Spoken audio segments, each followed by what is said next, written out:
Hello बच्चा लोग, कैसे हो आप लोग। तो मेरा नाम बद्री गुप्ता हुआ और मैं मैथमेटिक्स देखता हूँ और मैंने लास्ट 12 ईयर से IIT JEE के लिए मैं प्रिपेयर करा रहा हूँ और मेरा कैरियर जो है बंसल क्लासेस कोटा से स्टार्ट हुआ था। तो मैं आपको कुछ मैथमेटिक्स, एक्चुअली में जनरली लोग मानते हैं कि बहुत बोरिंग सब्जेक्ट है, लेकिन मेरा मानना ये है कि ये बहुत इंटरेस्टिंग सब्जेक्ट है। अगर समझ में आने लगे तो ये इतना इंटरेस्टिंग है कि आप मैथमेटिक्स में कब एक्सपर्ट हो जाएंगे आपको मालूम नहीं चलेगा। मैं एकदम बेसिक कुछ टूल्स लेता हूँ जो जनरली लोगों को लगता है कि बहुत बेसिक हैं, लेकिन उसमें हम लोग उसको कैसे देख सकते हैं और उनमें हम कैसे एक टॉप लेवल पे हम एनालिसिस कर सकते हैं, वो चीज़ समझने की कोशिश करते हैं। तो मैं कोई बहुत बड़ा टॉपिक मैथमेटिक्स में नहीं लेता हूँ, मैं स्टार्टिंग करता हूँ एकदम बेसिक मैथमेटिक्स से। तो आप लोग देखिए कि बेसिक मैथमेटिक्स में भी इतनी ढेर सारी चीज़ें हो सकती हैं, तो उनको वन बाय वन स्टार्ट करते हैं। जैसे मैं बोलूं कि चलिए एडिशन और सब्ट्रैक्शन का हम लोग एनालिसिस करते हैं कि एडिशन और सब्ट्रैक्शन हम लोग कैसे सॉल्व करेंगे। तो मैं जनरली अगर आपसे बात करता हूं कि क्या आप लोगों को एडिशन सब्ट्रैक्शन आता है, तो ऑब्वियस है कि आप लोग बोलेंगे कि हाँ ऑफ कोर्स सर, हमको एडिशन और सब्ट्रैक्शन आता है और इसमें हम कोई भी क्वेश्चन हम रॉन्ग नहीं कर सकते हैं। तो मैं आपसे जस्ट जो है एडिशन और सब्ट्रैक्शंस के बारे में ही पहले डिस्कशन करता हूँ। जैसे क्वेश्चंस के लिए देखते हैं, तो हम लोग जनरली स्टार्ट करते हैं कि 5 - 3 का वैल्यू क्या होगा। सो ऑफ कोर्स आप लोग बोलेंगे कि 5 - 3 2 होगा। मैं पूछता हूँ 3 - 5 क्या होगा। So this value is -2। ठीक है, तो अब ऐसा ही क्वेश्चन फ्रेम करते हैं जिसमें केवल और केवल एडिशन सब्ट्रैक्शन हो। आपको सोचना है और सोच करके उसको अच्छे से जवाब देना है। तो क्वेश्चन ये, prove that AB minus BA is divisible by 9। AB minus BA is divisible by 9। आप इसको सॉल्व करना है और इस क्वेश्चन को सॉल्व करने में केवल और केवल एडिशन सब्ट्रैक्शन यूज होगा, इसके अलावा कोई भी कॉन्सेप्ट यूज नहीं होगा। 1 मिनट का आपके पास समय है, थोड़ा सा आप उसको ट्राई कर सकते हैं। ओके बच्चों, देखिए कैसे इसको सॉल्व करते हैं। जैसे जनरली सॉल्व करने के लिए क्या बोलेंगे लोग, AB माइनस BA। सो AB माइनस BA की जगह पर हम लिख लेते हैं AB। सो AB माइनस AB की वैल्यू क्या आ जाएगी 0, और 0 को क्या लिख लेते हैं हम 0 × 9। तो चूंकि ये नंबर हमारे पास जो है वो 9 का डिविजिबल हो गया, सो इसको हम क्या बोलेंगे, इट इज डिविजिबल बाई 9। क्या ये ठीक है? ऑफ कोर्स ये रॉन्ग हो गया। देखिए रॉन्ग क्या हुआ, मैं आपको यहां पर साइड में इसकी एनालिसिस करके दिखाता हूं। जैसे कोई भी नंबर है 54, तो 54 को हम क्या लिख सकते हैं? क्या 54 को हम 5 × 4 कहते हैं? नो। क्या हम 54 को, क्या इनकी डिजिट को आपस में चेंज कर सकते हैं क्या? Of course no. ना ये कर सकते हैं ना ये कर सकते हैं। तो जब मैंने क्वेश्चन के सॉल्यूशन को लिखा तो यहां पर BA के प्लेस पर क्या लिख दिया, AB लिख दिया। तो ये यहीं पर गलत हो गया आपका, यहीं पर रॉन्ग हो गया ये क्वेश्चन। तो अब एग्जैक्ट इसका एक्सप्लेनेशन क्या है? तो अगर मैं आपसे पूछूं कि 54 को हम क्या लिख सकते हैं, तो 54 को हम लिखेंगे 5 × 10 + 4। 54 को लिखेंगे 5 × 10 + 4। इसी तरीके से अगर मैं पूछूं आपसे कि 65 को क्या लिखेंगे, 6 × 10 + 5।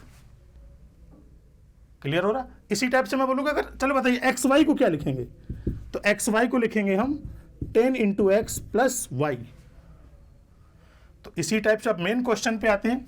हम AB को क्या नोट कर पाएंगे, AB को नोट कर पाएंगे 10A + B, और सिमिलरली BA को क्या नोट कर पाएंगे 10B + A। तो यहां पर हमारा क्वेश्चन था AB - BA। क्वेश्चन था हमारे पास AB - BA, तो AB की वैल्यू क्या आएगी 10A + B minus 10B + A। So 10A + B minus 10B - A. So this value is 9A minus 9B. So 9 is common here, A minus B. So ये number आएगा, it is divisible by 9, क्योंकि ये number 9 का multiple हो गया. So this one is correct explanation. इस question में हमने कुछ भी यूज नहीं किया, केवल और केवल एडिशन और सब्ट्रैक्शन को यूज किया है. तो आपको देखने पे लग रहा होगा कि A B minus B H divisible by 9 कैसे होगा. सो इस तरीके से होगा. चलिए नेक्स्ट क्वेश्चन को हम लोग इसी टाइप के किसी और क्वेश्चन को हम लोग डिस्कशन करते हैं.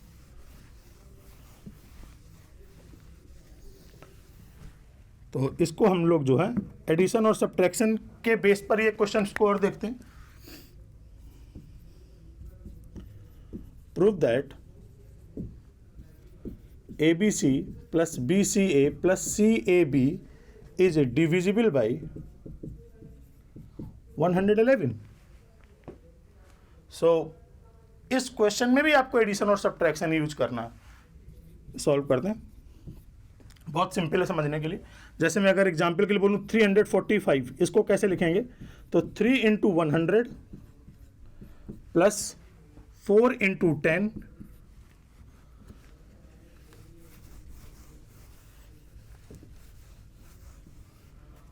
प्लस और 5. This value is 5. और इसी टाइप से अगर हम ये बोलें एक्स वाई जेड, तो एक्स वाई जेड को क्या बोलेंगे हम 100x प्लस 10y और प्लस जेड. सो इसी टाइप से हम क्या बोल सकते हैं यहां पर कि अगर हम ABC की बात करें, ABC को जिसको हम क्या नोट कर पाएंगे 100A plus 10B and plus C. I hope ये क्लियर हो गया होगा. तो चलिए बताइए जरा एक बार कि BCA को क्या लिखेंगे. तो BCA को लिखेंगे हम 100B plus 10C plus A. और इसी टाइप से CAB को क्या लिखेंगे CAB. तो फर्स्ट में क्या करेंगे 100 का मल्टीप्लाई, तो 100C plus 10A plus B. इनको ऐड कर दें ABC plus CAB plus BCA. इन तीनों को मैंने ऐड कर दिया. तो यहाँ से क्या आएगा 100A 10A और A. तो ये मिलके आ जाएगा 111A. सो 111 का मल्टीप्लाई हो जाएगा. यहाँ पर common means A plus B plus C. So it is divisible by 111. सो ये क्वेश्चन आ जाएगा 111 से ये क्या हो जाएगा नंबर डिविजिबल हो जाएगा. ओके. तो ये बातें मैंने कर ली एडिशन और सब्ट्रैक्शन की. तो अब देखिए इसी टाइप से अगर हम बात करें कि मल्टीप्लिकेशन और डिवीजन क्या होगा आपका, तो आप सोच रहे होंगे सर ने एडिशन सब्ट्रैक्शन की बात की और क्वेश्चन बड़े अजीब से पूछ लिए. अब मैं वो क्वेश्चन पूछता हूं आपसे मल्टीप्लिकेशन और डिवीजन में जिनका आपने हमेशा से प्रैक्टिस किया हो. तो आप उसकी एनालिसिस कैसे करेंगे देखते हैं एक मिनट के लिए.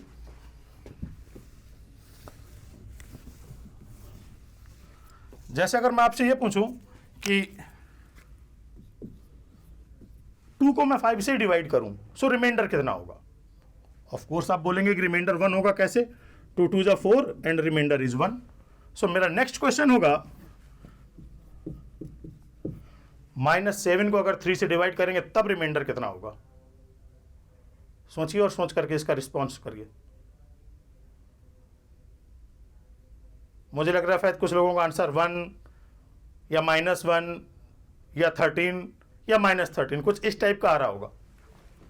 अगर आप लोग सॉल्व कर रहे होंगे तो कुछ ऐसे आंसर आ रहे होंगे. आ रहे हैं ना. ऑफ कोर्स ये सारे के सारे आंसर रॉन्ग है. इसका करेक्ट एक्सप्लेनेशन क्या होगा वो देखते हैं. तो 3 2 जा 6. तो अब आप ये बताइए कि यहां पर 6 होगा या नहीं होगा. तो देखो अगर मैं 5 से 2 को डिवाइड करूं तो क्या यहां पर मैं 3 लिख सकता हूं. ऑफ कोर्स मैं यहां पर 6 इसलिए नहीं लिख सकता हूं क्योंकि 6 की वैल्यू 5 से ज्यादा होगी और यहां पर अगर आप देखोगे तो 6 की वैल्यू -7 से ज्यादा होगी. तो इसका मीनिंग क्या हुआ, ये तो रॉन्ग हो गया. चलो इसको करेक्ट करते हैं. तो 3 इंटू -2 तो आ गया -6. लेकिन अभी भी -6 की वैल्यू -7 से ज्यादा हो गई. तो क्या हुआ, क्या इसका डिवीजन नहीं हो पाएगा. नहीं ऑफ कोर्स होगा. कैसे होगा, यहाँ पर लिखेंगे -3, तो -3 इंटू 3, दिस वैल्यू इज -9। इस समय -9 की वैल्यू -7 से कम होगी, तो ये वैल्यू आ जाएगी प्लस, सो रिमाइंडर इज 2। तो correct answer is 2, not -1 +1 13 -13। So students, कहना यही है मेरा कि अगर सपोज दैट आईआईटी के एग्जाम में एडिशन और सब्ट्रैक्शन भी अगर वो पूछेगा ना, तो उसमें भी क्वेश्चंस को वो इस तरीके से उस क्वेश्चन को वो कॉन्सेप्चुअली बना लेगा और पूछ लेगा। तो अब जो भी कॉन्सेप्ट सीखना है, रटना किसी को नहीं है, और चूंकि आप लोग एडिशन सब्ट्रैक्शन से बहुत समय से सीख रहे हैं, और ये मैं जानता भी हूं कि आपको एडिशन सब्ट्रैक्शन आता है, लेकिन जब आप जेईई की तैयारी करते हैं तो उसकी डिफरेंट डायरेक्शंस के बारे में आपको सोचना आना चाहिए। तो आप लोग इसको, मतलब मैथमेटिक्स को रटना बिल्कुल नहीं है, और आप सारी डायरेक्शंस के बारे में सोच करके क्वेश्चन को सॉल्व करें। चलिए, ओके, थैंक यू।